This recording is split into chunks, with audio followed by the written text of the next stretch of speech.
आम खबर दें, अफगानिस्तान से लाए गए गैर मुल्की असलहे के इस्तेमाल के सबूत फिर से मंजर आम पर आ गए हैं। अफवाज पाकिस्तान गुज़िश्ता 2 दहाइयों से दहशतगर्दी के खिलाफ जंग लड़ रही है। दहशतगर्दों को अफगानिस्तान में अमरीका का छोड़ा हुआ असलहा दस्तयाब है।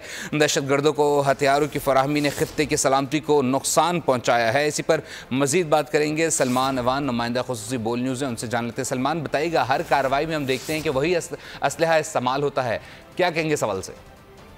जी बिल्कुल ऐसा ही है और अब ये कोई ढकी छुपी बात नहीं है। पाकिस्तान इस हवाले से पहले भी सबूत पेश करता रहा है और अब मजीद ऐसे सबूत जो है वो सामने आए हैं, क्योंकि ये एक हकीकत है कि अफगानिस्तान की सरजमीन, जैसे कि वजीर दिफा भी हमारे कह चुके हैं कि दहशतगर्दों का मंबा बन चुकी है। और इस तक जो तालिबान की शक्ल में रजीम काबुल में मौजूद है वो दहशतगर्दों को न सिर्फ खुली सपोर्ट फराहम कर रहा है, बल्कि उनकी मदद से जो दीगर दहशतगर्द तंजीमें हैं वो भी अफगानिस्तान के अंदर आहिस्ता आहिस्ता ऑर्गेनाइज हो रही हैं। कल हम बात कर रहे थे अलकायदा की, बात कर रहे थे कि अलकायदा ने दोबारा से अफगानिस्तान में अपनी जड़ पकड़ना शुरू कर दी। और ये भी जो हकीकत है उसकी बुनियादी वजह यही है कि अफगानिस्तान में जो अमेरिका असलहा छोड़कर गया है वो खुले बंदों न सिर्फ टीटीपी को दस्तयाब है, बल्कि दीगर तंजीमें जो है वो भी उससे फायदा उठाने की कोशिश कर रही हैं। 25 और 26 मार्च की दरमियानी रात को BLA के दहशतगर्दों ने तुर्बत में जो PNS सिद्दीक पर हमला किया, इस हमले के दौरान सिक्योरिटी फोर्सेज ने दहशतगर्दों के कब्जे से मुख्तलिफ अक़साम के वेपन्स रिकवर किए, जिसके अंदर M32 multi shot grenade launcher है, M116A4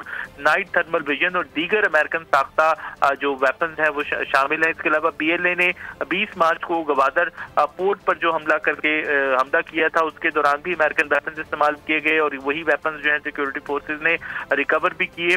जो गवादर पोर्ट अथॉरिटी पर हमला किया गया था उसमें इस्तेमाल होने वाले वेपन्स में AK राइफल थी, इसके अलावा M16A4 AK-47 राइफल थी, ग्रेनेड थे, लॉन्चर थे, हैंड ग्रेनेड थे। इसके अलावा 29 जनवरी को शुमाली वज़ीरिस्तान में भी सिक्योरिटी फोर्सेज ने इंटेलिजेंस बेस्ड ऑपरेशन किया, जिसके अंदर एक बहुत ही बदनाम जमाना दहशतगर्द नेक में नल्ला मारा गया था और इससे बरामद होने वाला जो असलहा था वो भी अमेरिकन था, जिसके अंदर M4 कारबीन्स और दीगर वेपन थे। योब में संबाजा के मकाम पर जो हमला हुआ उसमें भी अमेरिकन वेपन थे। मीरान शाह में 19 जनवरी को जो हमला हुआ उसमें भी अमेरिकन वेपन थे। इसी तरह 31 दिसंबर 2023 को बाजोड़ में दहशतगर्दों ने हमला किया सरहद पार से, उसमें भी M4 कारबीन जो कि अमेरिकन मेड थे वो इस्तेमाल किए गए। इससे पहले 29 दिसंबर को शुमाली वज़ीरिस्तान में मीर अली में हमला हुआ, उसमें भी ये वेपन इस्तेमाल किए गए। तो न सिर्फ तालिबान बल्कि जो बलूचिस्तान में काम करने वाली दहशतगर्द तंजीमें हैं BLA BLF वगैरह, उनके पास भी ये दोनों तरह के वेपन। सलमान अवान हमारे साथ रहेगा।